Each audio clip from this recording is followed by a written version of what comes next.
My family said Christmas was canceled because it was too expensive, so I ate takeout alone. Until I opened social media and realized I was the only one excluded from a celebration they never wanted me to see, and what followed made them panic. I am 31, male, and I work in medical device sales making around $170,000 annually. I've been in sales for about 8 years now. Started right out of college and worked my way up through 3 different companies. I live in a decent 2-bedroom apartment in the city, drive a reliable Honda Accord, and I've always been the successful one in my family. Not trying to brag, just setting the context because the money situation is crucial to this story. My family consists of my parents, Mike and Linda, both 58, and my sister Jessica, 29, female. My parents run a small landscaping business called Green Dreams Landscaping that barely breaks even most months. They started it about 15 years ago when Dad got laid off from his factory job, and it's been a constant struggle ever since. Mom helps with the books and customer service while working part-time at the local library for health insurance benefits. And Jessica? Well, she's been trying to become a social media influencer for the past few years, with extremely limited success. We're talking about someone with maybe 1,200 Instagram followers who genuinely believes she's going to make it big as a lifestyle blogger. She dropped out of community college after 1 semester to focus on her brand and has been bouncing between part-time retail jobs ever since, usually quitting after a few months because the work doesn't align with her personal values. Now, here's where my buddy Tony comes into the picture. Tony works with me in medical device sales, and he's this straight-talking guy from Chicago who has zero patience for nonsense. He's about 6 feet 2 inches, always wears perfectly pressed shirts, and has this way of cutting through people's garbage with surgical precision. He's been telling me for years that my family takes advantage of me, but I always brushed it off because family is family, right?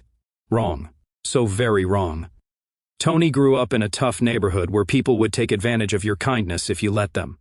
His grandmother raised him after his parents died in a car accident when he was 12, and she taught him early that love and money are 2 different things. Family that only calls when they need something isn't really family, he'd always say. But I thought he was just cynical because of his rough upbringing. I should have listened to him years ago.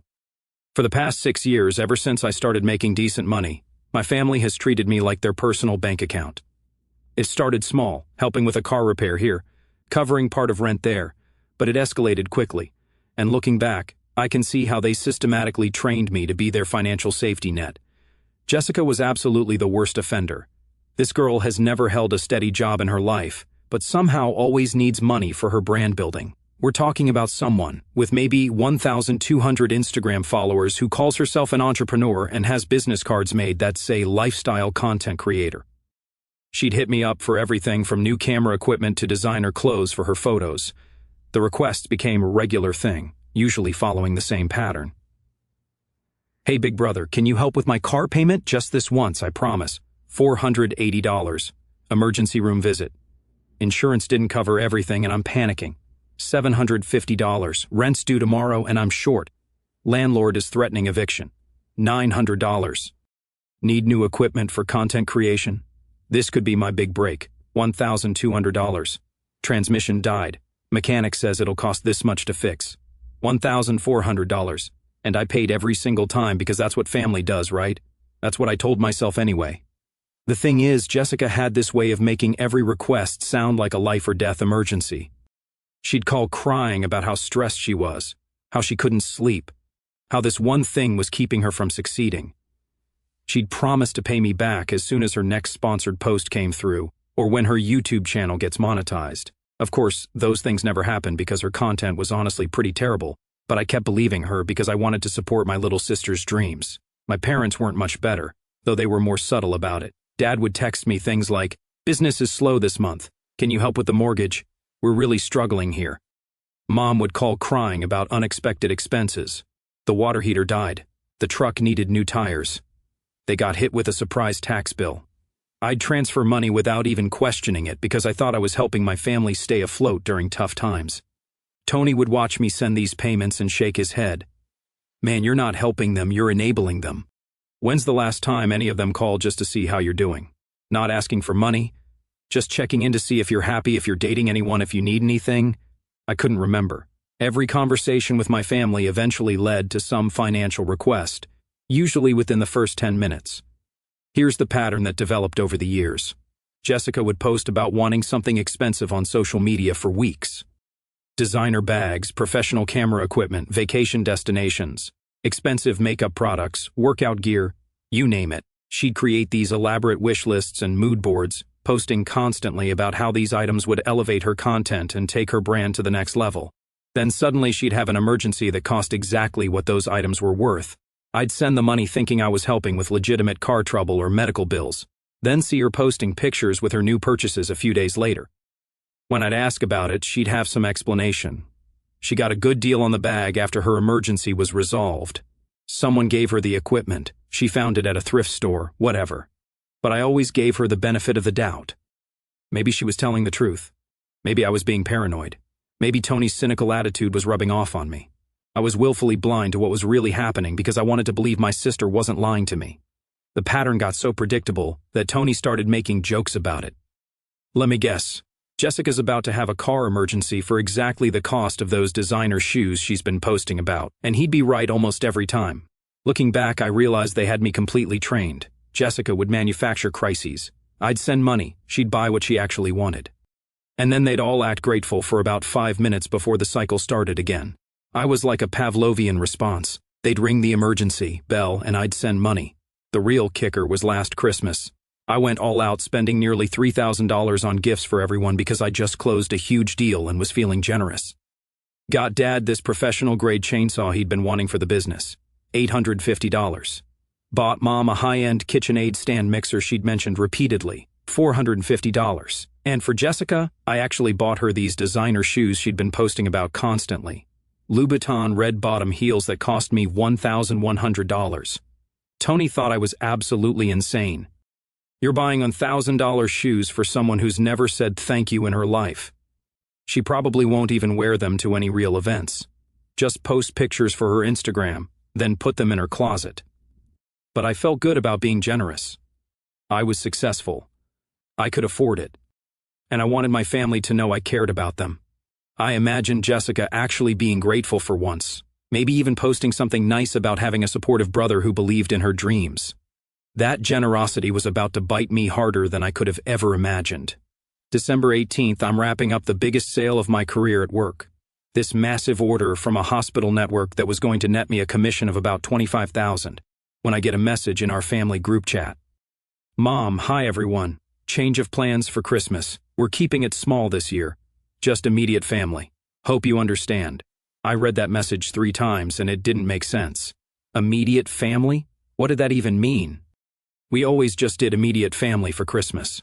Anyway, it was literally just the 4 of us, plus maybe my cousin Derek and his wife and occasionally my aunt and uncle if they were in town. Something felt off immediately. The wording was weird and Mom never made unilateral decisions about Christmas without discussing them extensively first. She's the type of person who starts planning Christmas dinner in October and calls everyone multiple times to confirm dietary restrictions and gift preferences. I called Mom directly from my office. Hey, I saw your message. What do you mean keeping it small? It's always just been us and maybe a couple other people. There was this weird pause. Normally, Mom would launch into a 15-minute explanation about anything Christmas-related, but she seemed distant. Oh, sweetie, we just want to keep things low-key this year. Quiet celebration, nothing fancy. Is money tight? I can help out, like always. I was planning to send some cash for groceries and decorations anyway. That big sale just went through, so I'm happy to cover whatever you need. No, nothing like that. We'll catch up after the holidays. Okay, I have to go. Your father needs help with something. She hung up before I could ask more questions. That was really strange because Mom usually talks my ear off about Christmas plans starting in October. She'd typically spend 20 minutes telling me about menu ideas, decoration themes, gift suggestions for other family members, and asking me what I wanted for dinner. I immediately called Tony from my office. Something's weird with my family about Christmas. Weird how? They're keeping it small this year, but won't explain what that means. And Mom cut the conversation short, which literally never happens. She usually keeps me on the phone for an hour talking about Christmas stuff. Tony was quiet for a moment, and I could hear him tapping his pen on his desk like he does when he's thinking. When's the last time they included you in planning anything? Not paying for it, actually planning it. I thought about it. I couldn't remember ever being asked for input on family gatherings. I just showed up, brought expensive gifts, and contributed money for food and decorations. Sometimes I'd offer suggestions, but they'd usually just say, "Don't worry about it. We've got it handled." "Listen," Tony said. "They're probably planning something and don't want you there for some reason. Keep your eyes open and don't send any money until you know what's going on. Something about this doesn't smell right." I figured he was being paranoid, but something in my gut said he might be right. Tony has good instincts about people. It's what makes him such a good salesman. 2 days later, I got another text from Jessica. "Hey, need help with car repairs again. Mechanic says $1,300 for transmission work. Can you help me out? I'm completely broke and can't get to work without my car. This is so stressful. I haven't slept in 2 days." I sent the money immediately, no questions asked, because that's what family does. But looking back, I should have asked why her car needed transmission work when she just had it repaired 2 months earlier for $900. 3 days after that, Dad texted, "Hey son, business equipment broke down right before the holidays. Need $800 for repairs to keep working through Christmas. Can you help out? We've got some big jobs lined up for January but need the equipment working." Again, I transferred the money without hesitation. I didn't even think to ask what equipment had broken down, or why it was so expensive to fix. Looking back now, I realize I was funding my own exclusion and didn't even know it. Every dollar I sent them was probably going toward planning the party I wouldn't be invited to. Christmas Eve, I'm sitting in my apartment trying to convince myself that spending the holidays alone was fine. I'd ordered some nice takeout from this Italian place I like, chicken parmesan with a side of pasta, and had some good movies queued up on Netflix. I figured I'd make the best of a quiet evening, maybe catch up on some reading, possibly call a few friends who were also spending the holidays solo. Around 8 p.m., my phone buzzes with an Instagram notification. Jessica had posted a new story. I almost didn't check it because I was feeling pretty sorry for myself, but curiosity got the better of me. What I saw made my stomach drop to the floor and my hands start shaking. She was at my parents' house, but this wasn't some quiet, low-key celebration like Mom had described. The place looked like something out of a luxury magazine or a movie set. Professional decorations everywhere, not the usual homemade stuff we'd always done, but actual professional-grade string lights that must have cost hundreds of dollars, elaborate centerpieces, cloth table linens instead of the usual plastic tablecloth. There were catering tables set up in the backyard with what looked like professional food service, complete with chafing dishes and cloth-covered tables. I could see a bartender in formal attire mixing cocktails behind an actual portable bar setup. This wasn't potluck Christmas dinner. This was a full-blown catered event. There had to be 50-plus people there, maybe more. I could see cars lined up down the entire block and people I didn't even recognize milling around the yard. But it got so much worse. The next story showed Jessica showing off a ring, holding her hand up to the camera with this massive diamond catching the light. "OMG, everyone," Tyler proposed. "Look at this gorgeous ring he saved up for. He's been planning this for months. I can't believe this is happening." Tyler is her boyfriend of about 8 months. He works part-time at a vape shop in the mall and lives in his mom's basement. He drives a Honda Civic with a giant spoiler and a loud exhaust. This guy literally asked me for gas money just last month because he was between paychecks and now he's buying engagement rings that look like they cost more than his car. Then came the final slap in the face. A group video of everyone toasting with actual champagne glasses, not plastic cups, real glasses. Best Christmas ever with the people who really matter. Jessica squealed into the camera while showing off her ring to everyone around her. I could see everyone there. Extended family members I hadn't seen in years, family friends, neighbors from my parents' street, even some of my old high school buddies that I'd introduced to my family over the years. People were dressed up like this was a wedding reception, not a casual family Christmas. The one person missing, me. My phone rang immediately. "Tony, you see that nonsense on Instagram?" "Yeah." My voice came out kind of strangled. "That ring probably cost at least $3,000. Maybe more. Where do you think a part-time vape shop worker got $3,000? And look at that party setup. That's not home decorations. That's professional event planning. Somebody spent serious money on this. I didn't need him to spell it out." Over the past 3 months, Jessica had asked me for money multiple times. Car repairs, medical bills, rent help. The amounts, $1,300, $750, $900, $450. Total $3,400. Tyler had been borrowing money from Jessica, who had been borrowing money from me. She had literally crowdfunded her own engagement ring using my money, then excluded me from the celebration. "Tony, I feel sick." "Don't feel sick. Get mad. This is war now. And you've got the bigger weapons." But first, Document everything. Screenshot all of this before she deletes it. I spent the next hour screenshotting every single social media post from the party. Jessica's stories, other people's posts, pictures of the decorations, the food, the ring, group shots of everyone having an amazing time. I stayed up until 3 a.m., scrolling through social media posts from the party. Every single person there had posted something. Pictures of the elaborate decorations, the catered food, the professional bartender, Jessica's ring, group shots of everyone having what looked like the time of their lives. One post really got to me.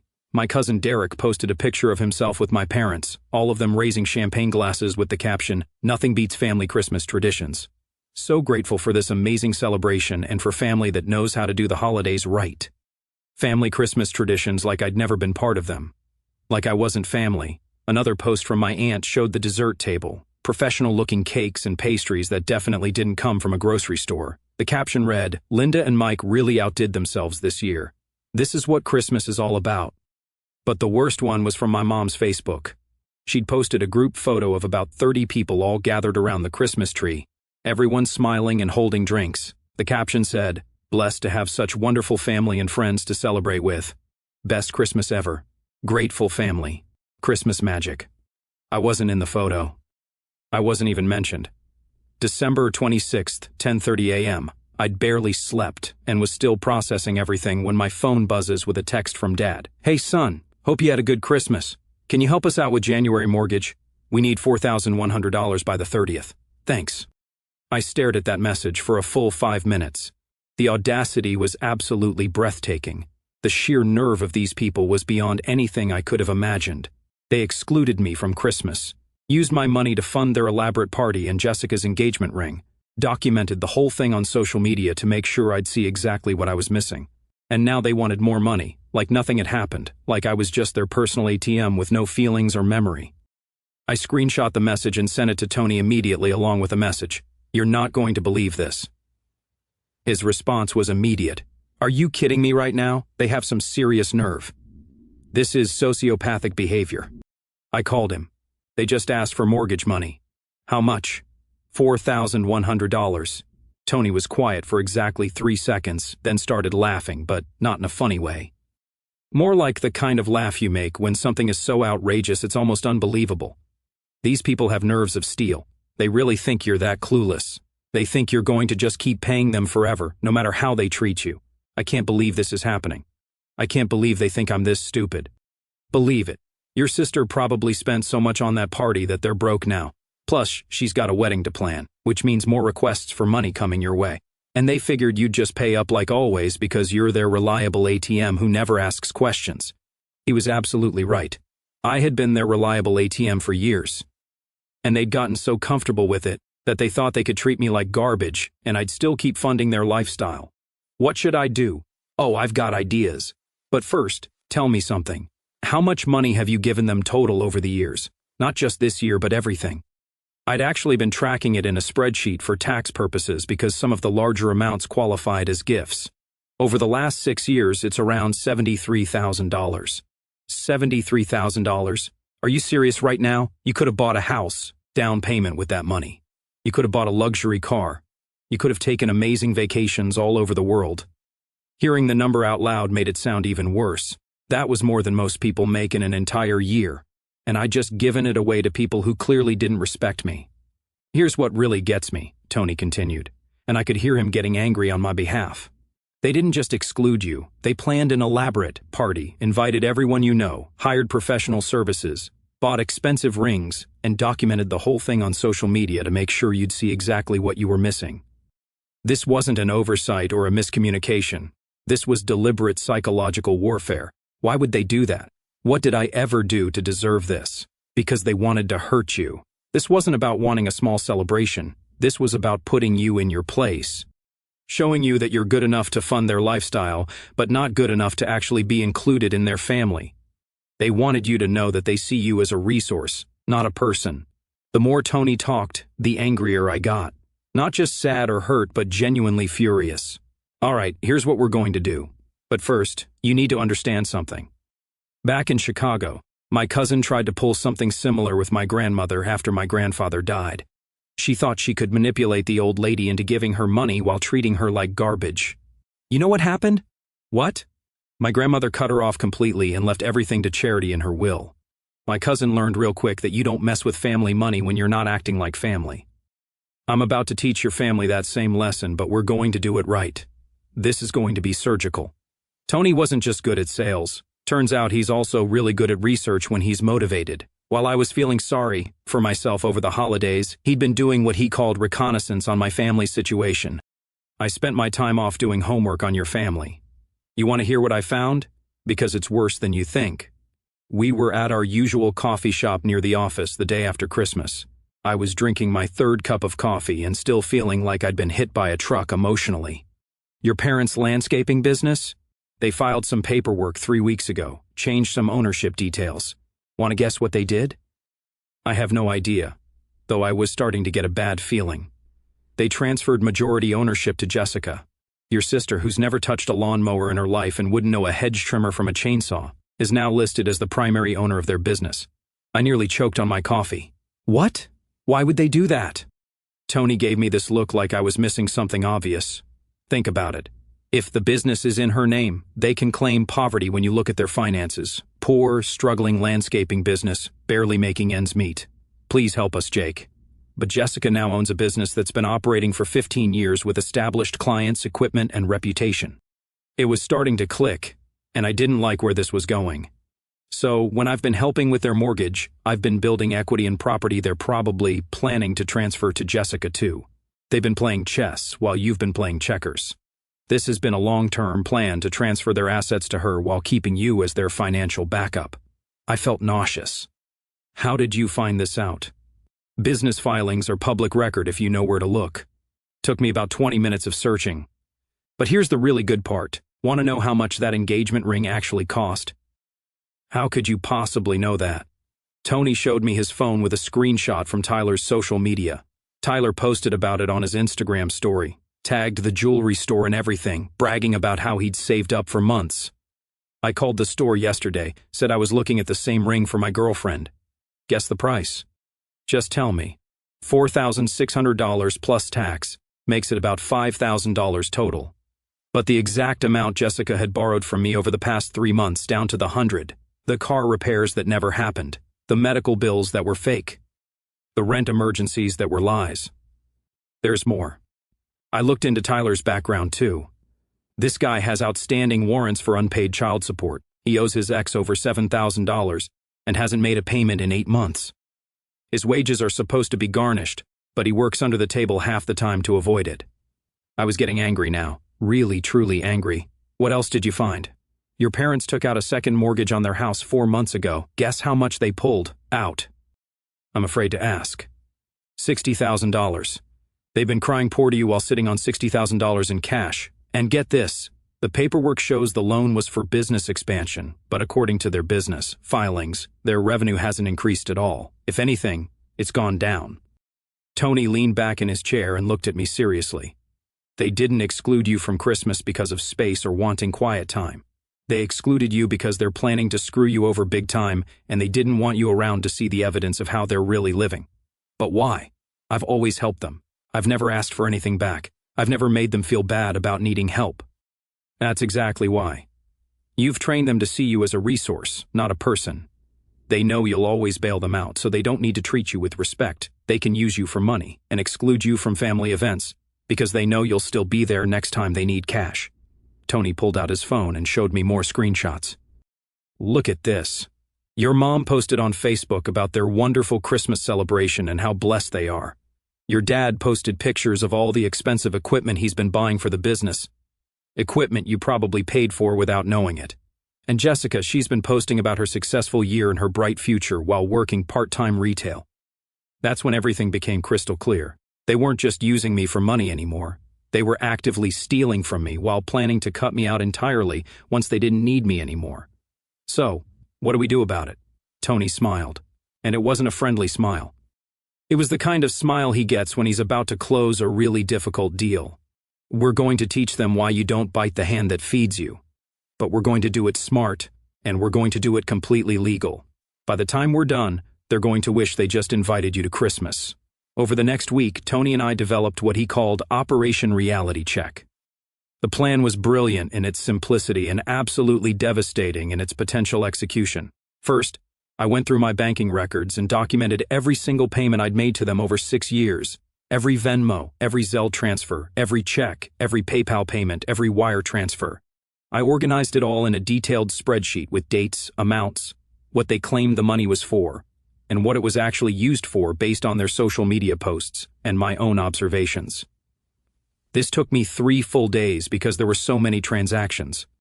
I had to go through 6 years of bank statements, payment app histories, and even old text messages to get the complete picture.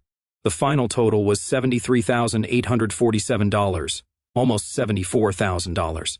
Then Tony helped me research the legal definitions of fraud and theft by deception in our state. Turns out that repeatedly lying about what you need money for can constitute criminal fraud, especially when there's a pattern of deception and the amounts are substantial. We're not going to sue them, Tony explained while we sat in his apartment planning this out. We're going to do something better. We're going to make them face public consequences for their actions. People like this only understand embarrassment and social pressure. Here's what we did. Step 1. I canceled every recurring payment I had set up for them. Their mortgage contribution, $200 monthly.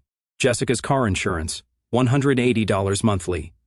Dad's phone plan, $95 monthly.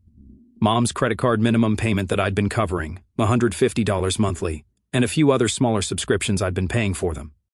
Everything gone overnight. Step 2. I created a detailed document outlining every lie they told me about money with screenshots of their social media posts proving they were lying. Every emergency that turned out to be luxury purchases. Every struggle that coincided with expensive vacations they posted about. Every time they claimed poverty while showing off new purchases online. Step 3. Tony helped me create a simple website laying out the timeline of their deception. We called it The Truth About Financial Abuse, and made it look professional and factual, not emotional or vindictive.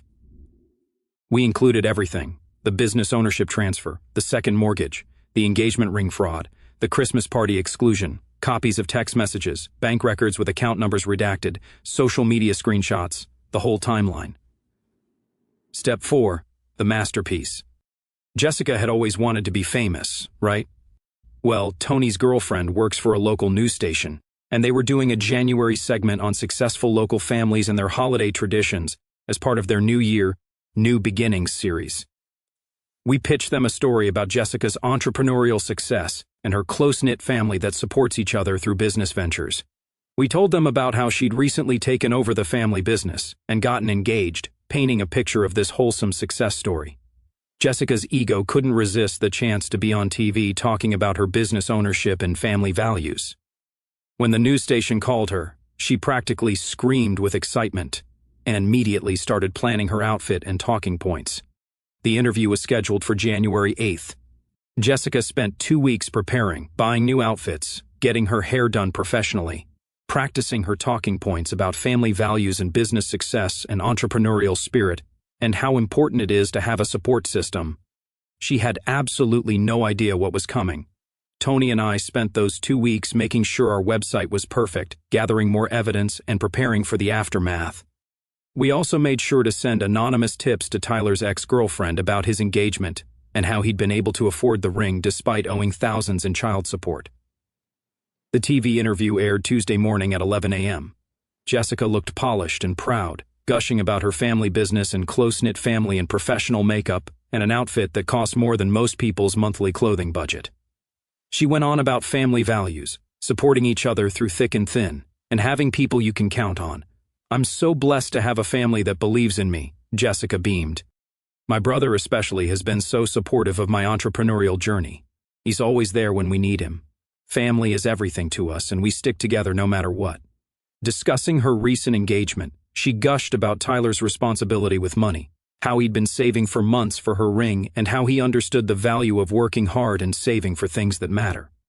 Those quotes were about to haunt her forever. By 11:30 a.m., Tony and I had shared our website link in the comments with a simple message: "Here's the real story about this family's success and values." The response was immediate and overwhelming. Within 2 hours, Thousands viewed our documented evidence of systematic family deception, a stark contrast to Jessica's morning interview about family support. The real fireworks started when Tyler's ex-girlfriend found the story. She'd been tracking him down for months over unpaid child support.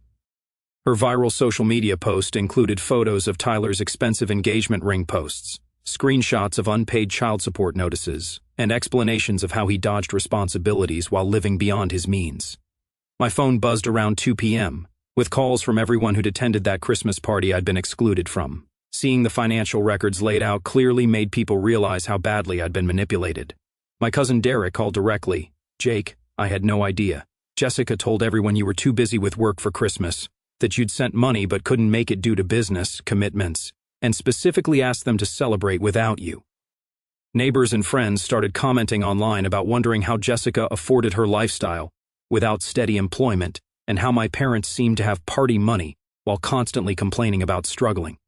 The local news picked up the story again for evening broadcast, focusing on financial elder abuse and family manipulation, using Jessica's morning interview as an example of how financial predators present themselves as victims.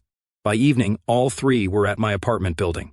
I watched them argue in the parking lot for 20 minutes before coming upstairs. Mom was crying, Dad looked furious, and Jessica appeared completely destroyed.